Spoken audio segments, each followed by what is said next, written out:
Biscuit खाना हम सभी को बहुत पसंद आता है, पर जब भी व्रत होता है तो हम बिस्किट नहीं खा पाते। तो फ्रेंड, अभी तक आपने कभी भी व्रत में खाए जाने वाले बिस्कुट की रेसिपी ना तो देखी होगी और ना ही कभी खाई होगी। आज मैं आपके साथ इस रेसिपी को शेयर करने जा रही हूँ, बिल्कुल परफेक्ट मेजरमेंट के साथ, जिससे कि पहली ही बार में आपका बिस्किट बिना जले बिना फटे स्वादिष्ट फलाहारी बिस्कुट आप अपने घर पे बना सके। हाय फ्रेंड्स, मैं हूं अनु और अनु की रेसिपी में आपका बहुत बहुत स्वागत है। फ्रेंड्स, आज हम आपके साथ शेयर करेंगे व्रत में खाई जाने वाली फलाहारी बिस्किट की रेसिपी, जिससे आपने ना तो कभी खाया होगा, ना कभी बनाया होगा, ना ही देखा होगा। बहुत ही इजी तरीके से इसको बनाएंगे। कढ़ाई में बनाने जा रहे हैं, बिना बेकिंग सोडा, बिना बेकिंग पाउडर के। और बहुत इजी है और बहुत स्वादिष्ट है। तो चलिए बनाना शुरू करते हैं। अगर वीडियो अच्छा लग जाए तो लाइक कर दीजिएगा, ज़्यादा देर शेयर करिएगा। तो चलिए बनाते हैं। इस फलाहारी बिस्कुट को बनाने के लिए सबसे पहले हम एक बाउल लेंगे। इस बिस्कुट को हम कुट्टू के आटे से बनाएंगे, तो 3/4 कप हमने कुट्टू का आटा ले लिया है। तो इस बिस्कुट को बनाने के लिए हम पहले चीनी को पीस कर तैयार करेंगे। इसमें हम 1/3 कप चीनी डालेंगे। इसी के साथ इसमें हाफ टी स्पून इलायची का पाउडर और 2 चुटकी नमक भी डाल देंगे। तो आप सोच रहे होंगे कि ये बिस्कुट व्रत के लिए बन रहा है, फिर नमक क्यों डाला जा रहा है? तो फ्रेंड, नमक ये व्रत वाला ही है, यानी कि सेंधा नमक। जब भी कोई मीठी चीज़ बनाए तो उसमें थोड़ा सा नमक डाल देने से टेस्ट तो बढ़ता ही है और बहुत मीठा मीठा सा नहीं लगता। अब इन सबको ग्राइंड कर लेते हैं। तो अच्छे से हमने ग्राइंड कर लिया है चीनी को। नमक इसमें हमने इसलिए डाला क्योंकि वो भी अच्छे से इसमें ग्राइंड हो जाए, और क्योंकि नमक भी दानेदार आजकल आता है, तो इस तरह से अगर ग्राइंड करके इसको हम बनाते हैं बिस्कुट को, तो इसका मिक्सचर बहुत ही स्मूथ होगा। इससे बिस्कुट बहुत ही अच्छे बनेंगे। अब इन सबको अच्छे से छलनी में डालकर छान लेंगे। इससे जो भी बड़े टुकड़े होंगे वो अच्छे से छन जाएंगे और उसको हम अलग कर देंगे। तो चीनी को भी हमने अच्छे से छान लिया है, और इधर हमने 1/3 कप डेसिकेटेड कोकोनट लिया है और इसको भी हम इसमें डालेंगे। तो इसको हम ग्राइंड करके डालेंगे, जिससे हमारा मिक्सचर बहुत ही अच्छा बने। अब एक मिक्सिंग बाउल लेंगे और उसमें हम चीनी को डाल देंगे, और उसी में ही 1/3 कप हम देसी घी डालेंगे, और इसमें से हमने 1 चम्मच देखिए देसी घी निकाल लिया है। अब चीनी और देसी घी को अच्छे से पहले मिक्स करेंगे, फिर इसे कम से कम 5 से 6 मिनट तक एक ही डायरेक्शन में हम इसे फेंटेंगे। अभी ये डार्क कलर का है, पर जैसे-जैसे हम इसको फेंटते जाएँगे, ये एकदम लाइट कलर में होता जाएगा। फ्रेंड्स, इसमें ना तो हमने बेकिंग पाउडर यूज़ किया है, ना ही बेकिंग सोडा, क्योंकि इसे हम व्रत के लिए बना रहे हैं। ये ऐसे ही बहुत ही खस्ता और टेस्टी बनेगा। यदि आप व्रत के लिए इसे नहीं बना रहे हो, तो आप चाहें तो 2 चुटकी बेकिंग पाउडर इसमें डाल सकते हैं, और यदि नहीं भी डालेंगे तो भी ये बहुत ही अच्छा बनेगा। इस बिस्कुट को हम कढ़ाई में बनाने जा रहे हैं। तो सबसे पहले कढ़ाई को प्रीहीट करना है। हमने एक कढ़ाई ले ली है और उसमें हमने नमक बिछा लिया है। उसके ऊपर हमने स्टैंड रख दिया है। आप चाहें तो नमक डालें, चाहें तो नमक ना डालें, इससे बेकिंग में कोई फ़र्क नहीं पड़ेगा। तो फ्लेम को हमने ऑन कर दिया है। अब मीडियम फ्लेम पे ही इसको हम प्रीहीट करेंगे। कढ़ाई को हम ढककर 7 से 8 मिनट तक प्रीहीट करेंगे, और तब तक इधर हम इसे फेंटते रहेंगे। फ्रेंड्स, इसके लिए जो घी हमने लिया है वो इसी तरह के टेक्सचर का होना चाहिए, थोड़ा-सा थिक होना चाहिए, मेल्टेड नहीं होना चाहिए। अगर आपका घी या बटर पिघला हुआ है तो थोड़ी देर के लिए इसे फ्रिज में रख दें, और फिर इस तरह का टेक्सचर हो जाएगा, तब आप इससे बिस्किट बनाएँ। इस बिस्कुट को बटर या घी में ही बनाएँ। अगर आप रिफाइंड में बनाएँगे तो इसका टेस्ट बिल्कुल भी अच्छा नहीं लगेगा। 5 से 6 मिनट हो गया है इसको घी को फेंटते हुए। अब देखिए ये फोमी सा हो गया है, एकदम थिक हो गया है। अब इसमें हम कुट्टू का आटा मिलाएँगे। अब इस घी में हम कुट्टू का आटा मिलाएँगे। तो मेजरिंग कप से ये 250 ग्राम का ये मेजरिंग कप है, इसी से हमने लिया है। पूरा भर के नहीं लिया है आटे को हमने, 3/4 कप ही लिया है, और इसको हमने अच्छे से पहले छान लिया था, और अब हम इसको इसमें डाल रहे हैं। और इसी में ही 1/3 कप हम ग्राइंड किया हुआ कोकोनट का पाउडर भी डाल देंगे। तो हर चीज़ फ्रेंड आप मेजरिंग कप से ही लीजिएगा, तभी आपका बिल्कुल परफेक्ट बिस्किट बनेगा। तो हमने मेजरिंग कप का ही इस्तेमाल किया है।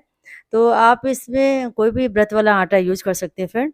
जैसे मैंने कुट्टू का आटा यूज़ किया है, वैसे आप सिंघाड़े का आटा या फिर ये राजगिरी आटा भी यूज़ कर सकते हैं, उसका भी बिस्किट बहुत अच्छा बनता है। तो हमने सबसे पहले इस आटे को अच्छे से छान लिया है। तो छानना इसलिए ज़रूरी है फ्रेंड, क्योंकि कुट्टू के आटे में उसके छिलके होते हैं काले-काले, वो निकालना ज़रूरी होता है।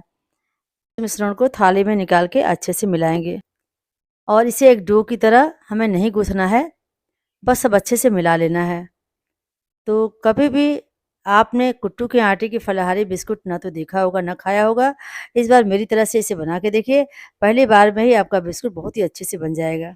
फ्रेंड, आप इस बिस्कुट को पहले से ही बना के रख सकते हैं, ये महीनों आप इसको रख के स्टोर कर सकते हैं, ये बिल्कुल भी खराब नहीं होगा और जब भी आपका व्रत हो आप इसे खा सकते हैं।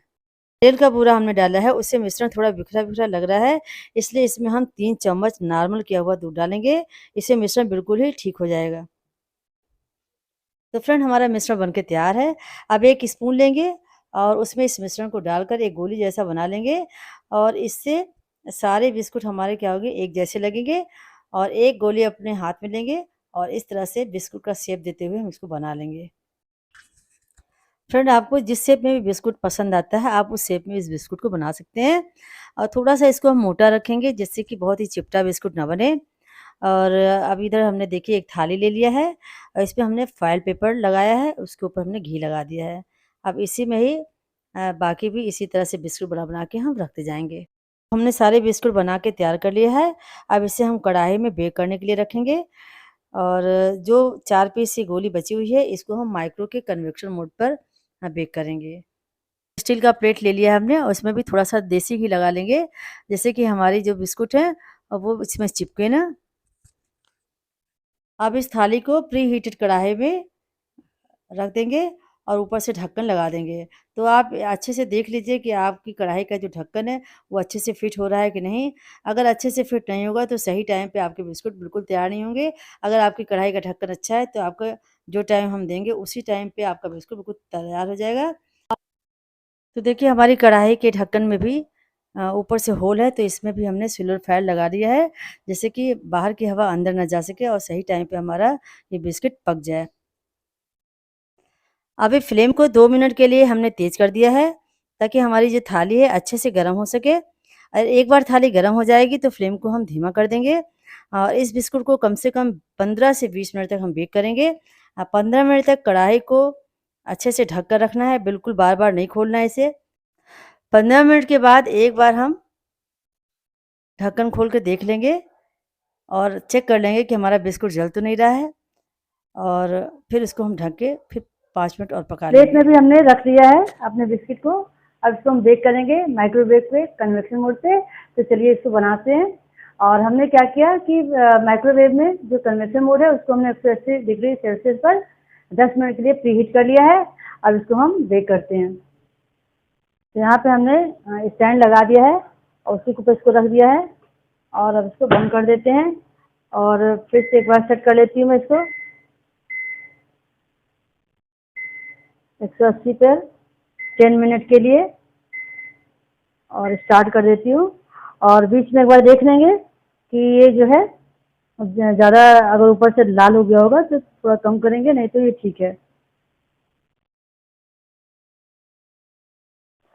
तो जो हमने माइक्रोवेव में कन्वेक्शन मोड पे रखा था वो बिल्कुल तैयार हो गया है।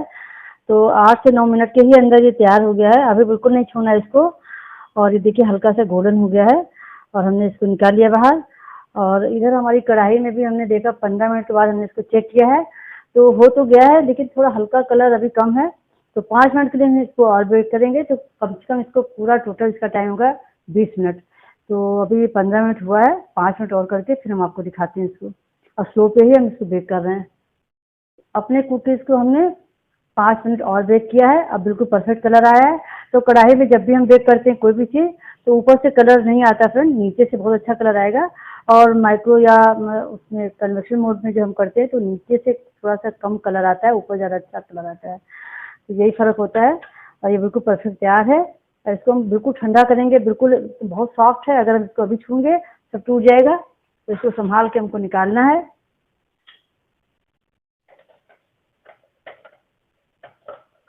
और अच्छे से ठंडा करेंगे इसको हम। तो अभी बिल्कुल नहीं छूना है, बिल्कुल रूम टेम्परेचर पे आने देंगे। फिर इसको निकाल के हम जाली के ऊपर रखेंगे और कम से कम 10-15 मिनट इसको ऐसे ही सूखने देंगे। तो हमारे कुकीज़ बनके तैयार हैं फ्रेंड। और आप देख रहे हैं कितना देखने में भी खूबसूरत है और खाने में तो बहुत ही टेस्टी है फ्रेंड। और ये व्रत का है, फलाहारी है, तो आप इसको बना के स्टोर कर लीजिए और पूरा महीना आप इसको खा सकते हैं। जो हमने माइक्रोवेव में किया था कन्वेक्शन मोड में वो भी है। ये देखिए इस तरह से देखिए क्रैक हुआ है। और जो हमने कढ़ाई में बेक किया था वो भी है। तो कढ़ाई वाला थोड़ा ऊपर से कम हल्का सा लग रहा था, तो मैंने ग्रिल में, माइक्रोवेव का जो ग्रिल वाला होता है उसमें हमने इसको 10 मिनट के लिए ग्रिल कर दिया और थोड़ा सा इसमें अच्छा सा कलर आ गया। तो अगर आपके पास माइक्रोवेव नहीं है तो आप कढ़ाई में ही, जब आप बेक कर रहे थे, हमने 20 मिनट में ही इसको हटा दिया। आप कम से कम इसको 25 मिनट करिएगा तो ऊपर से भी थोड़ा कलर आ जाएगा। तो ये हो गया है, बिल्कुल ठंडा हो गया। तो हमने देखिए जब ठंडा हो रहा था ये, तो हमने इस तरह से इसको जाली के ऊपर इस तरह से रख लिया था। तो जाली के ऊपर रखने से क्या होता है, अच्छे से ठंडा हो जाएगा। और आप देख रहे हैं फ्रेंड, नीचे भी कितना अच्छा सा हल्का गोल्डन हो गया है, बिल्कुल परफेक्ट बना है। ऊपर से हमने जो ग्रिल कर दिया हल्का सा, ऊपर भी बड़ा अच्छा कलर आ गया। तो ये हमने जो माइक्रोवेव में बनाया था कन्वेक्शन मोड पे, वो हम दिखाते हैं आपको कि अंदर से इसका टेक्सचर कैसा है। तो आप देखिए फ्रेंड, कितना अच्छा है और अच्छे से बहुत ही अच्छी जाली भी पड़ी है इसमें और क्रिस्प भी है। तो आप इसे जरूर बनाए फ्रेंड। और जो हमने कढ़ाई में बनाया था वो भी हम आपको तोड़ के दिखा लेते हैं। ये देखिए फ्रेंड, कितना अच्छे से जाली बनी है और बहुत ही खस्ता है। तो आप इसे जरूर बनाइए, जब तक आप बनाएंगे नहीं आपको पता भी नहीं चलेगा। तो बहुत ही टेस्टी है और व्रत में खाने वाला ये बिस्किट है, आप इसे जरूर बनाएं। तो देखा फ्रेंड, कितना झटपट हमने व्रत में खाए जाने वाला कुकीज बना के तैयार कर लिया है और कितना इजी है। आप इसको बना के स्टोर करके रखिए और जब भी आपकी नवरात्रि वगैरह आए, पूरा 9 दिन का व्रत है, तो आप इसे अपना यूज़ कर सकते हैं, खा सकते हैं और बहुत ही अच्छा लगता है, बहुत ही टेस्टी है और कितना झटपट बन जाता है। तो बनाइए, बना के गए, खाने का अगर अच्छा लगे तो लाइक करिए, ज़्यादा देर शेयर करिए फ्रेंड्स में, बेल आइकन जो क्लिक करिए, जिससे जो भी नोटिफिकेशन है वो आप तक जल्दी से पहुँचे। और कमेंट करके जो बताइएगा हमारी रेसिपी आपको कैसी लगी। तो मिलते हैं नेक्स्ट वीडियो, तब तक के लिए टेक केयर, बाय बाय।